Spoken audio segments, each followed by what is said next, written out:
am so glad that so many of you are able to join us tonight, both in person and online, for our November edition of Beyond the Walls, in which we will be hearing from members of the Durham Region's Opioid Task Force about the work that they do, the projects that they're undergoing, and the importance of their work in our community. To get us started, I would like to begin with a land acknowledgement. So I will just pull up my notes here. And I would like to begin by, seeing as we are all coming from different places to join each other this evening, I would like to tell you specifically about where I work and live. And I work and live on the traditional territory of the Anishinaabe Nation. I acknowledge this land in order to recognize and share that both its past and present include the forcible relocation and attempted eradication of the First Nations for whom this land is home.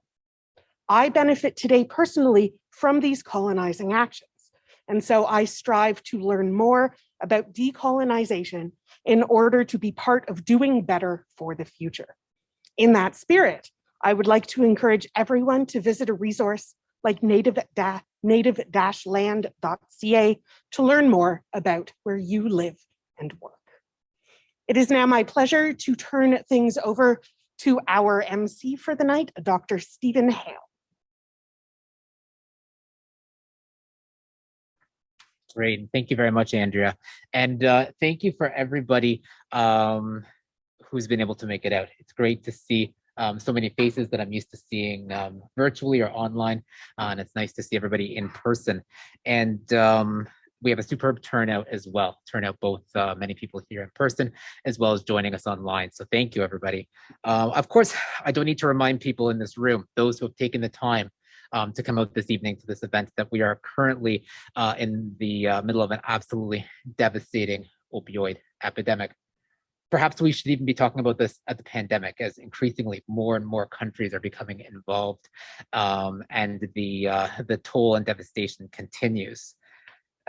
And this is something that we've been unable at presently at state to contain. I also don't need to remind people that this is a crisis that we are feeling uniquely here in the Durham region and Oshawa as well.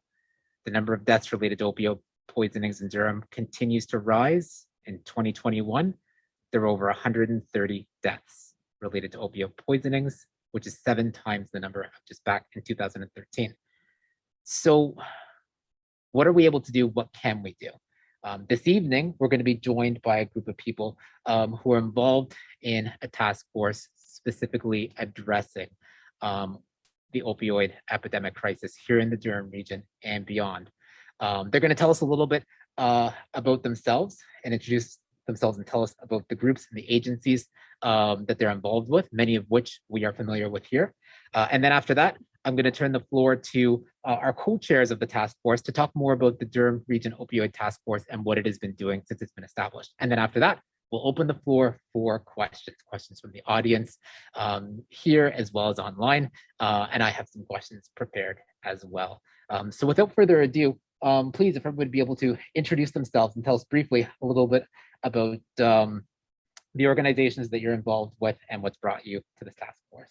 My name is Scott Green. I'm with the Durham Regional Police Service. For the last 10 years, I've had a significant amount of involvement in sort of what drug enforcement looks like for us, be it through being part of the community resource team here in Oshawa or through the drug enforcement unit.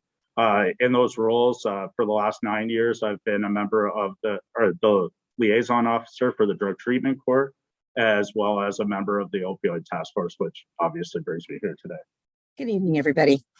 My name is Beth Whalen, and I'm the coordinator of harm reduction services at the John Howard Society of Durham Region.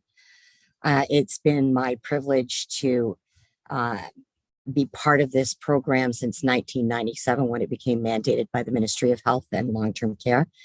And I took over as the lone full-time outreach worker on May the 28th, 1998. So it's been my great pleasure and passion for many years now. The other part of this is that I've been privileged enough to sit on several Ontario provincial committees, as well as the Federal Reference Committee for Canadian National Harm Reduction Policy Project at one point. I currently sit on HIRAC, which is the Harm Reduction Advisory Committee for the province.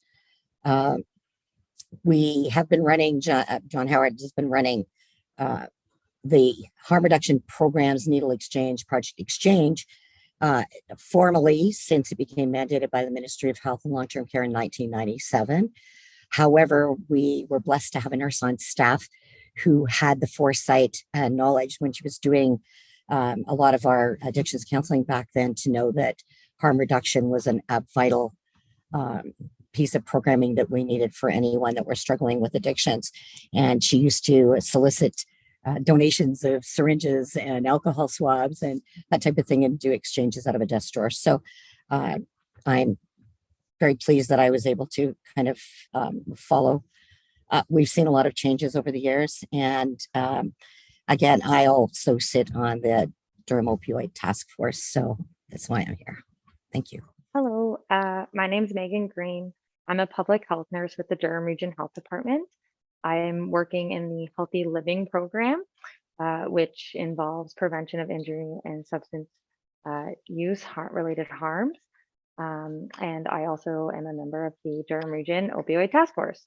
Hi there, my name is Chris Cull. I'm a lived experience representative on the Durham Region Opioid Task Force. I spent 8 years in active addiction to opioids, 2 years, 2 years on pills, and then 5 years on methadone, attending First Step downtown Oshawa for those 5 years.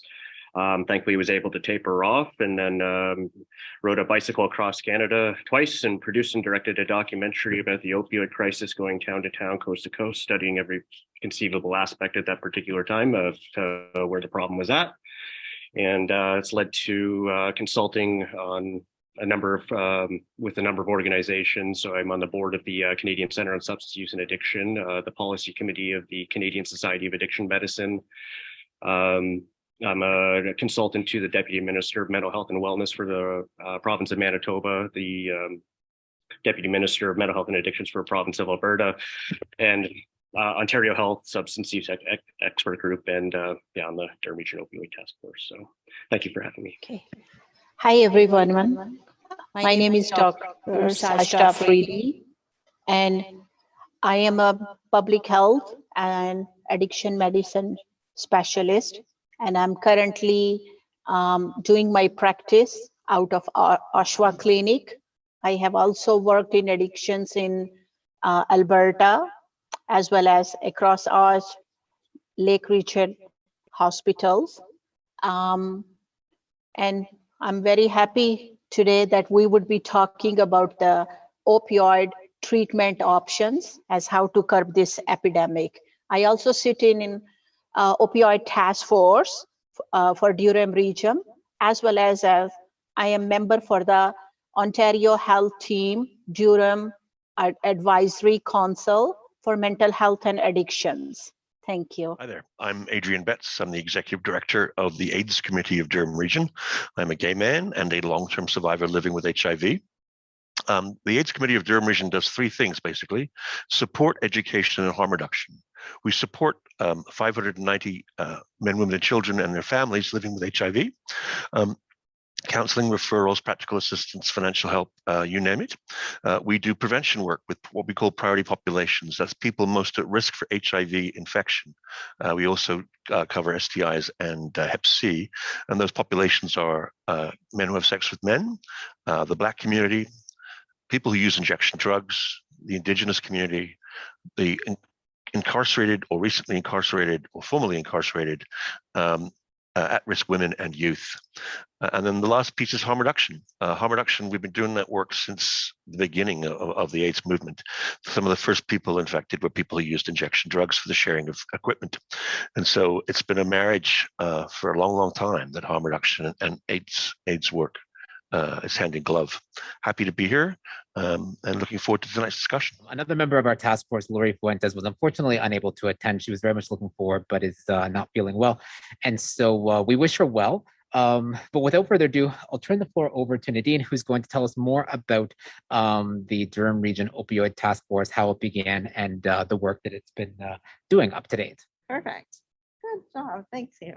So thank you for having us tonight, and good evening, everybody. My name is Nadine Lattiser, and I'm a registered nurse within the Durham Regional Health Department. I'm also one of the co-chairs within the opioid task force, along with Megan Green, who kindly is showing and displaying, as well as Dr. Stephen Hayle. So what we're going to do is just take a couple of minutes to provide you with some information about the Durham Region Opioid Task Force. So in 2017, we had public health units were mandated from the Ministry of Health to implement the following: a local opioid response plan, naloxone distribution program, as well as an early warning and surveillance system. In order to get this work started, Durham Regional Health Department held a forum to hear from community agencies and representatives on what they were seeing firsthand in relation to opioids use within Durham Region. Feedback or input was received from various community members, and we used that information to develop the local opioid response plan and to develop early warning and surveillance system. To guide our work, we use the Canadian Drug and Substance Strategy Framework because it is a comprehensive evidence-based approach. The framework includes 4 pillars, which includes prevention, treatment, harm reduction, and enforcement. To achieve the work, the first local opioid response plan encompassed 5 action areas that were addressed by 3 different implementation or action tables, and they're listed here on the slide. In 2018, we issued a status report on the work completed to date. And in 2019, we worked closely with John Howard Society and Lakeridge Health to complete a public consultation as part of a plan to assess the need and feasibility of implementing a consumption and treatment service site in Oshawa. The consultation findings are available on durham.ca, as well as our status report. When we look at Durham Region paramedic data related to suspected opioid overdose calls, it indicates that in 2021, approximately 998 suspected opioid overdose calls were received by the region of Durham Paramedic Services. However, a decline in such paramedic calls have been noted in 2022. Specifically from January to October 2022, the paramedic services received 465 calls related to suspected opioid overdoses, which is lower than the 2021, which was 820 calls for the same time period. So since 2017, the majority of suspected opioid overdose calls for the region Durham Paramedic Services are seeing are in Oshawa. The rate of opioid-related deaths among Durham Region residents in 2021 was 18 deaths per 100,000 people, which was slightly lower than Ontario's rate, which was 19.2 for 100,000 people. Preliminary data shows that there is approximately 19 opioid-related deaths in Durham Region residents from January to March 2022. So the next slide really does give you a good glimpse of what the task force members are encompassing within our community. And there are a number of agencies and services, and we do meet regularly. The focus of the task force is to look at opportunities to identify gaps in services and in response, work to reorient and leverage existing services. However, you can appreciate the COVID-19 pandemic paused the work within the opioid task force as everyone was asked to pivot. During this time, naloxone distribution and monitoring of the Durham Opioid Information System was maintained. And in the fall of 2021, the task force met and had discussions to evaluate the current situation within Durham Region. Discussions were held, analysis was conducted, and a new opioid response plan was constructed. The current plan consists of 15 objectives, which will be worked on over a 2 to 3 year period. To take a closer look, you can go to durham.ca/opioids to see the full sum of those 15 objectives. We also wanted to share the core work of the health department, which includes services and programs for prevention and early intervention. To highlight a few, we have school-based programs where nurses are in the schools working to help bring awareness to students and the school community on the harms associated with substance use. The hope is to prevent the use and the delay of use. We offer parenting support services that focus on healthy growth and development. We have a home visiting program as well as other community programs and services to help parents develop and build healthy relationships with their children through all of the developmental stages. We also look at the social determinants of health within all programs and services and work to coordinate those services with various community agencies, as well as to improve the health within our community. At this time, I'm going to hand it back over to Dr. Stephen Hayle. I thought I'd begin by asking a question for Adrian. You've had a chance to see this crisis unfold over the years, how it's began and how it's unfolded, and through your perspective, working with the AIDS committee here as well, I was wondering, how would you say the response to the opioid crisis now compares to both the historical and contemporary response to the HIV/AIDS crisis? The resemblance is uncanny and very frightening. I started work in the sector at the age of 23 at the People with AIDS Foundation in Toronto. At that point, there was no government funding, and public response to HIV and AIDS was one of abject terror, where the people who were living with AIDS, and the gay community in particular, were vilified as disease vectors, evil, dirty people who deserve what they got.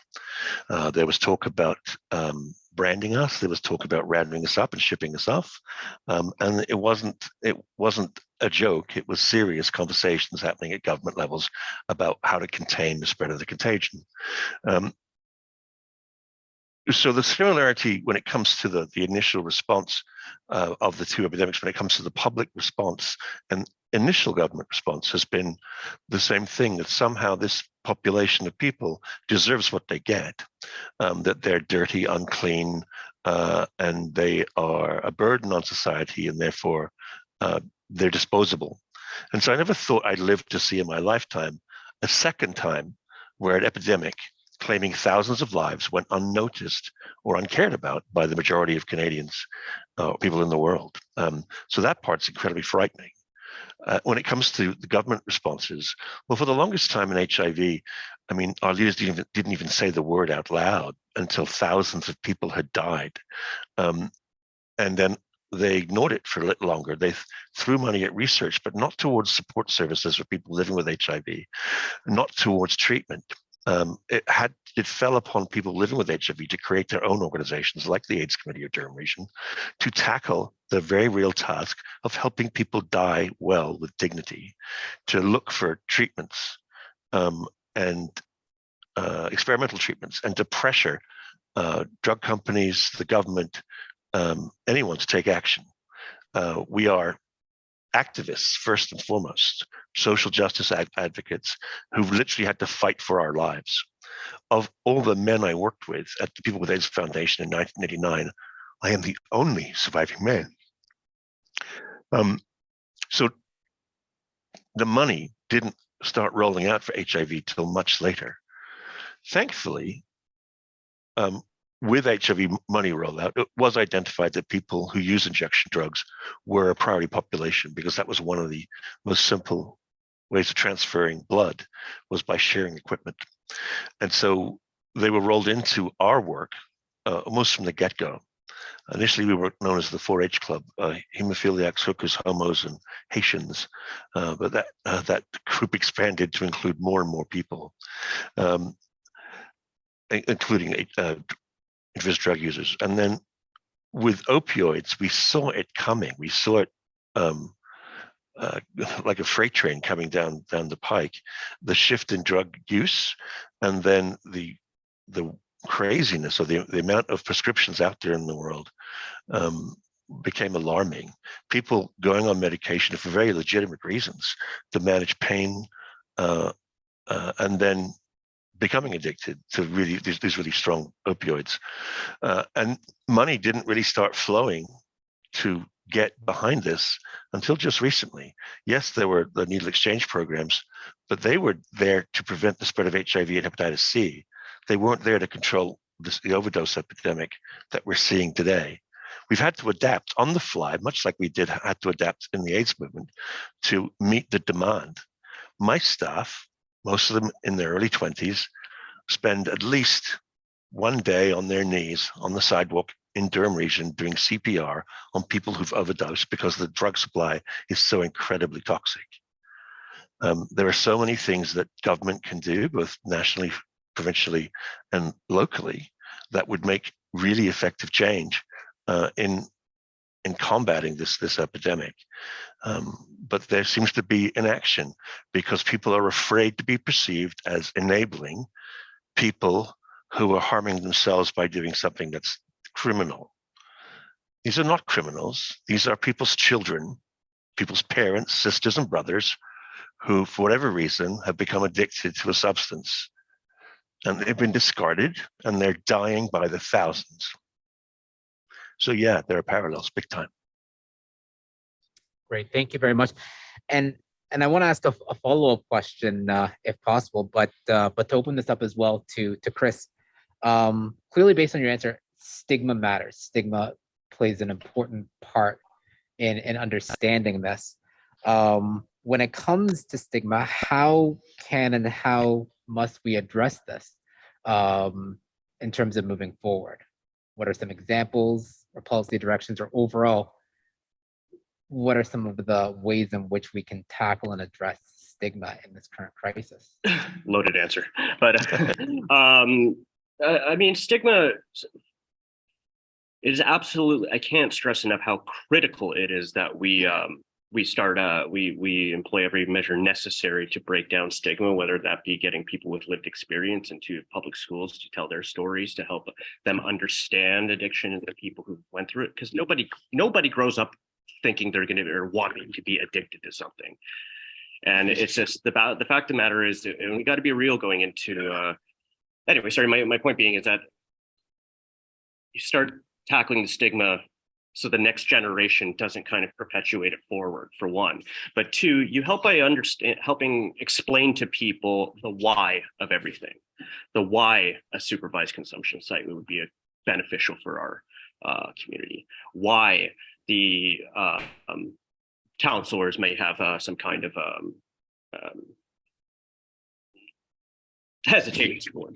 You explain why the why of everything is what it always breaks down to, and there's never like for instance, when the pandemic kicked off, the lockdowns happened, and on social media, I'm seeing post after post after post as to why are the LCBOs still open? That doesn't, and then in a single sentence, I can be like, well, listen, more people are addicted to alcohol than any substance on earth. And if you were to close that down, you would create an entirely separate health crisis. And then they're like, oh, okay, that makes sense. And it's that paradigm shift of just simply explaining it to the why to everybody. And I found that to be the difference from everything from policymakers down to high schools to helping students understand the why of what's going on and what. It's just that the best answer I can do is you explain to everybody the why, and you hear why they have reservations, and now you start working together. Like, okay, well, unity of effort. And sorry, I don't know if that answered your question, but breaking down stigma, I mean, it starts by us sharing our stories and normalizing the fact that so many people are going through this. And yeah, and Can I jump in? Yeah, go right ahead. Yeah. Thanks. What people don't realize about stigma is that it actually prevents people from seeking treatment, that it actually prevents people from helping themselves. In HIV, we have to disclose our status. We could be arrested, but we don't disclose our status for engaging in sex with our partners. So that law is going to be struck down soon. But my whole life, I had to disclose doctors, dentists, sexual partners. It becomes a thing, and there's always a reaction. Many people in your life will come in, you find out your status, and they disappear. This is similar in that while you can't catch addiction in the same way you can catch HIV, there is that same sense of, get away from me. right? And so when people who are struggling with addiction look to seek help, what admitting that is like to somebody, I have a problem, I need help, that is so hard, because 9 times out of 10, you're met with some sort of judgment. And that judgment is stigma. And stigma, like I said, prevents access to treatment. If people were able to say, this is getting out of control and I need help, but they're embarrassed and ashamed. And that's a problem, because there aren't easy avenues for people to express the fact that they need access to programs which are easy to access, that are low barrier, and that are tailored towards non-judgmental. I mean, the whole thing about harm reduction is not judging people. It's about meeting people where they're at. And that's the hardest thing to do in the real world, is to actually not judge someone who comes to you, no matter how broken they may appear to you. They are managing as best they can. And many people who are using drugs to manage pain. They are self-medicating, right? And that has just led to an out of control use. Go ahead. Yeah. Go ahead. Thank you, Dr. Hales. I just want to explain that many times why the stigma persists despite all advances in treatment, because as a society, we are stuck with this narrative that it's a moral failure, it's a flaw in the character, which is not true, because this is a chronic disease. So it should be treated as disease as any other medical condition. When it comes to addiction or any substance dependence, those people are literally isolated and they don't get that compassionate care which is given to rest of the medical condition. So we as a society, we have to normalize this concept and accept this, that this is a disease of brain dysfunction and there is an evidence-based treatment available for it. So that should be considered. That is the key, is ultimately science will defeat stigma. It's done it with HIV. The fact that people who take medication can't infect people sexually because undetectable equals untransmittable, that's science fact, right? So I can't infect someone if I have sex with them without a condom. So use science to combat the negative attitudes people have about addiction. And there are many studies out there that prove that how these programs work and work well. Sorry. Great, thank you. No, I agree. And the advances, like you mentioned, U equals U are just remarkable in terms of what has happened. But Chris, I saw your hand up. Go ahead. Yeah, sorry. Just to kind of follow up on what I was saying, going to First Step downtown Oshawa for 5 years and being in line every day to go get to my appointment or to pick up my carries, or I can't even tell you how many it's countless times that I've been called an effing junkie standing there. I've been stigmatized in downtown Oshawa by the businesses that are down there too, and during my time in active addiction. And what I would tell people is listen, we are people, we are human beings first, and our addiction is not the whole of us, it is a part of us. It is something that we have to work towards, that you might not have to. And I understand that people will only ever understand anything to the level of their experience. But that goes back to helping them understand the why. But I mean, the biggest thing I could tell you is listen, they're people first. And when you are speaking to somebody in active addiction, they are not their addiction. They are sorry, I'll just leave it there. But it's, yeah. One of the things you can differentiate is you have cancer, you have COVID, you have diabetes, but you are HIV positive and you are a junkie, right? It becomes an identity as opposed to a condition. I really appreciate the different perspectives coming. But yes, a question from the audience. I'm curious to hear in your expert firsthand experience, what makes Durham Region seem kind of like a hotspot for this, and what factors does Durham have that makes it uniquely positioned to come up with workable strategies for tackling this problem? It's for a question for the entire panel. Yeah, has some helpful. Absolutely. Sure. What makes Durham, what factors make Durham a place where this needs to a problem almost on par with the provincial average? And then what factors make Durham well positioned to come up with workable strategies for addressing and managing?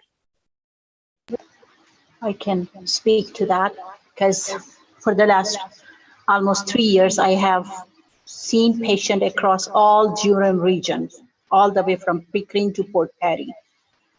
So Durham region, unfortunately, like as with any substance use disorder, there are so many underlying factors. So whenever we see addiction, we forget to apply the lens for social determinants of health. So as a community, unfortunately, Durham region really suffered once the GM4 shut down. Then because of the COVID, many people got laid off. So there was more unemployment, more people suffered from homelessness. Also, we are getting a lot of victims of sex and trade, trafficking. So all those, and many times patients are released from prisons and they also end up in downtown Oshawa because they have no place to go. That brings the whole issue with the decriminalization at the first place as a harm reduction strategy. Anyways, so those are some of the problems which are quite prominent in the Durham region. However, as a region, we have a strength. We have so many active harm reduction organizations, which are all sitting here on the table: CARIA, AIDS community, public health. So really, our Durham Region Police really active in enforcement and really de-escalation, mental health and intoxication situation. So that is the positive point. Like as a community, most of the stakeholders are engaged. However, I think we have to engage more people, the civil society, so we could implement more harm reduction strategies in the downtown core, where the hotspot lies. Adrian, go ahead. Yeah, it's a great question. And everything Dr. Afridi said is absolutely correct, especially during COVID. The influx of people into the region as the shelters in Toronto shut down or were at half capacity and then had outbreaks of COVID. You saw a flood of people entering the system, people leaving prison flooding the system. Homeless people increased quadruple amounts. But when we saw it increased in drug use when the GM did close. There are sort of trends you can follow, like different types of drugs that get used and when and why. But as for why Durham's rates are so high, proximity to Toronto does play a part of it. But ultimately, it's about where people end up. I think that's it. But one thing that's really key to remember is that we're often identified as organizations who work in the downtown of Oshawa in particular, that we're the cause of the problem, that people are there because we are there doing the services, when in fact, we're there because that's where the people are. And that's something that's really important for people to take home and understand, is that we didn't create this, we're trying to help fix this. And so we go where the problem is. And the problem in Durham is primarily in downtown Oshawa. There are other hotspots as well, of course, but that's where the bulk of it lies. And I think too, like one of the really important things we need to notice is that on that recent chart, things are moving in the right direction.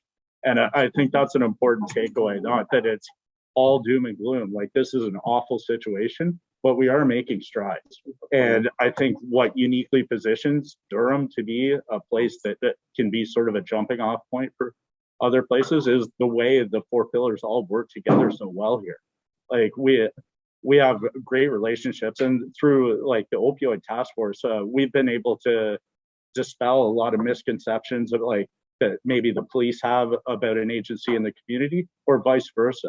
So when we're actually talking, is like you start to realize that even us who are like actively involved in this role don't have a full understanding. So it's really important that like if we're in that situation, imagine what the community at large is like. So getting the message out that everybody is working together and that we do have good relationships, I think that's what uniquely positions us to to be sort of a jumping off point for dealing with this. You want to come up here? That'd be, I hadn't thought about that. Please do.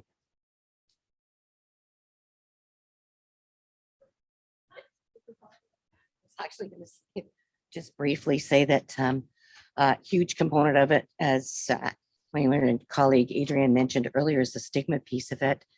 I think that just the misinformation, I think, is such a huge component, and why there's such discourse in the downtown area and just even in Durham in general, is because of the degree of misinformation that's out there about addiction, about programming, just about harm reduction programming in general, what we do, what the purpose is, and all the benefits of, well, we're going to get into the CTS piece after, but like I said, that's basically what I wanted to make sure is that people are not aware. And sometimes there are articles and there are things that are put out by folks, and unfortunately they're not researched properly. That the information that's getting out there is not accurate. And of course, there's a lot of the public that are buying into it because they just automatically assume that if it is out there in the media in whatever form, that it must be accurate. And so that's a huge piece of where we need to start working too, is to make sure that we are eliminating the misinformation and making sure that all the accurate information and details around harm reduction and all the other services that go with that is clear, and so that people are making more informed choices about how they think about the services that we're providing. I was going to ask a follow-up question, but this can also be for anybody on the panel. But we know a lot about, you've mentioned harm reduction.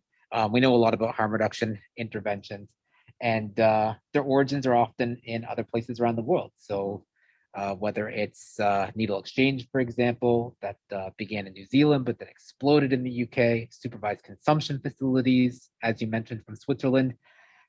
In terms of treatment, but also harm reduction, what are some things that we can look to in other places or even other times that we're not doing right now that you think could be really effective for either Durham region or Canada-wide? And again, this is for you as well as anybody else in the panel. Sorry, if you're asking me strictly harm reduction, I think we need to expand services. The funding, and it all comes down to the almighty buck, let's face it, but the funding is such right now where we're limited even still sometimes for what we're able to provide. People don't stop using just because it's 11 o'clock at night, so they don't have access to sterile equipment in that dead space during the night. There are working strategies in places like Ottawa where they actually have dispensing machines where people can they can access what they need to be safe in the interim. And so being able to expand so that we're reaching people, and as Adrian said earlier too, it's all about meeting people where they are at. So that means everything from literally being able to supply them with the supports and the supplies that they need to be safe 24/7, right down to being able to, I know we're gonna get into it, so it's me, but supervised consumption treatment sites, and trying to make sure that, like I said again, that we had some learned colleagues. We just had the Durham Harm Reduction Coalition put the What's the Harm conference on recently. And two of our learned colleagues from the London CTS, Sonia Burke and Brian Lester, put it very eloquently. I think when it comes to the lobbying piece, you don't have to talk to the people that are on your side. You're preaching to the converted. And then you've got the absolute opposition. And sometimes, for the most part, the majority of them are not going to listen to anything you have to say regardless. They've made up their minds. They're determined. It's the fence sitters you have to go after. It's the people that are not sure. And that's again where that accurate information has to come from. A lot of people are not aware. We're aware because most of us are have an interest in or are involved in harm reduction in one way or another. So we know the roots of things starting in England and New Zealand as far as harm reduction goes. And we know that Portugal is the first place that took on decriminalization. And we know that Switzerland is like for the first CTS sites. So, and we know they work. The proof is there, that the research is there, the stats are there. We know they work. The problem is finding that way to make sure that all that information is being transferred to the folks that are sitting on the fence, that need to know these are the things that work, and these are, and even the ones that don't, but at least they're being given the accurate, again, information, the proper information, and not not things that are stigma based. And so they need to be truth based and factual based and research based. So it's all about trying to find a way that we can make sure that people are listening to the research. It's about trying to make sure that we're getting those things out to people. So, is there any other parts to that you were looking for? That's fantastic. That's fantastic. We can come back to this again, absolutely, Adrian, and others. We can definitely come back to this theme, but I want to open the floor and see, are there any further questions from the audience, either here or at home? Yes, please.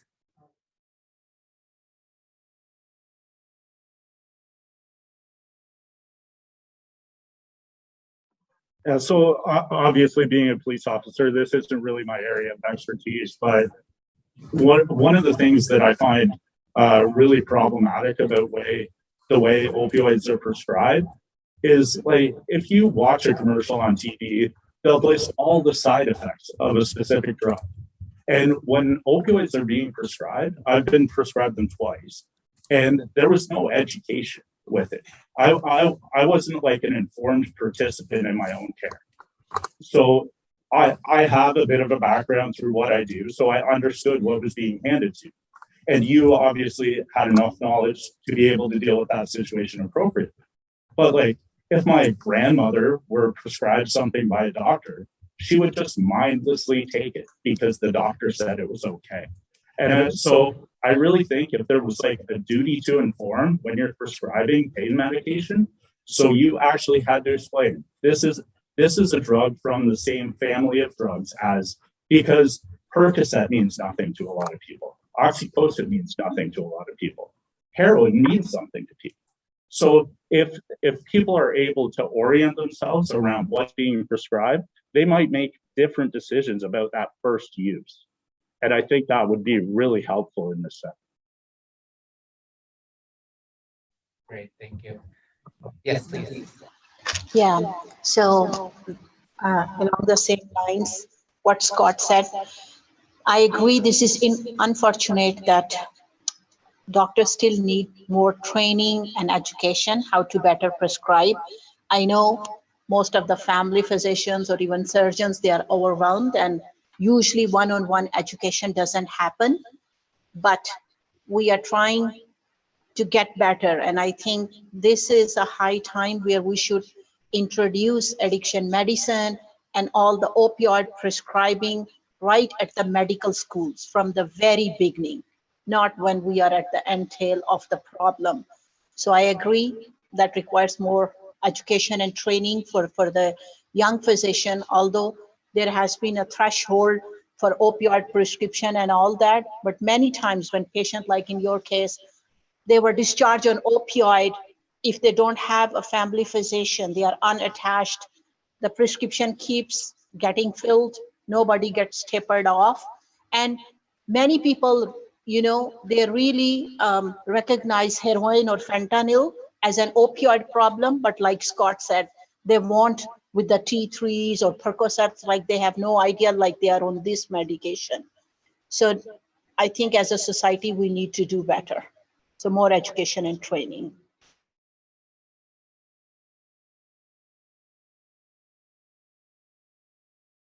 Usually that is the practice. Like even when prescription goes by a doctor, it's the responsibility of the pharmacist to provide education, check the drug interaction, and they usually do a good job. So it's a collaborative effort between the doctor and the pharmacies, and of course, between the patient. Of time, I do have one last question that I would ask, but we are going to be wrapping up as well. But I want to ask this because this is certainly, I think, come up with some of the comments that have been raised. Oshawa City Council, in a narrow vote of 6-5 in 2019, defeated a motion to endorse an application to the provincial government for a consumption and treatment service. We just had a municipal election. A question to the panel: do you think that it's worth trying again to garner City of Oshawa Council support? What are some of the challenges and what are the opportunities ahead in the coming years? I'll just kick it off anyway. I've done a lot of work over the years, working with various policymakers, whether it be federal, provincial, and people who were adamantly opposed to things like supervised consumption sites. And like I was explaining before, like my one, I'm not there to, I don't go in with any, I sit down with them and I develop the rapport with them to help them understand why it is that the importance of it and its value.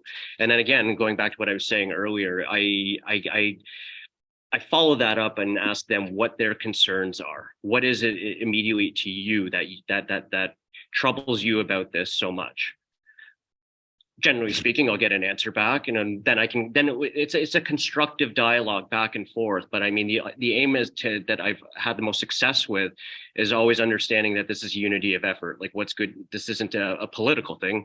This is the needs of the many need to be addressed, and this is the problem we're having. But here's the evidence that suggests that we might have some good outcomes for this.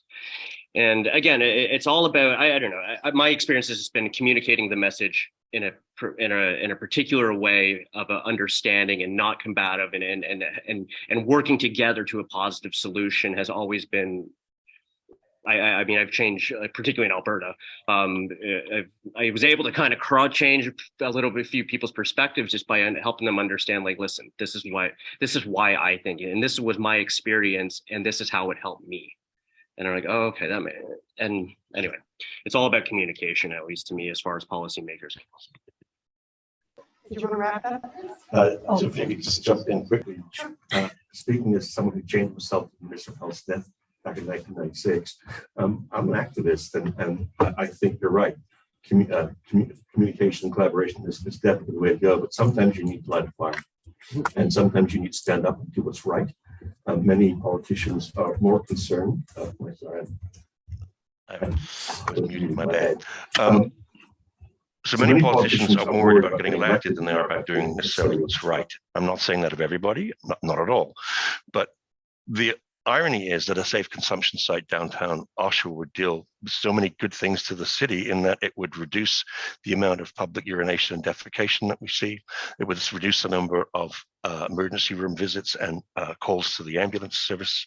It would reduce the amount of discarded materials on the sidewalk, and it would save the city money, which is the part I don't understand, that they don't get.